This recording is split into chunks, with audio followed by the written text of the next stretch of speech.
To use S Pen as a remote control to open a specific app on Samsung Galaxy S24 Ultra, swipe down the top of the screen and then tap setting icon.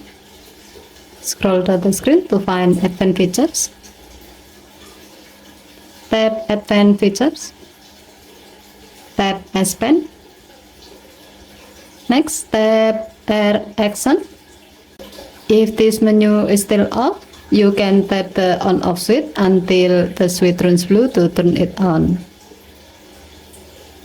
Now, under Anywhere Action section, tap press and hold Pen button. And then select the desired app you like to be able to open remotely with your S Pen. As the example, we will select Note.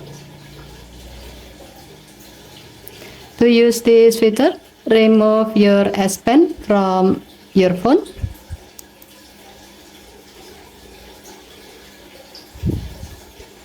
And then tap and hold the S Pen button on the side of the S Pen to easily open Notepad. Given to the function, you can use this feature as an alternative way to easily open your favorite app. Okay, thank you for watching. Please hit to like and subscribe. Have a nice day.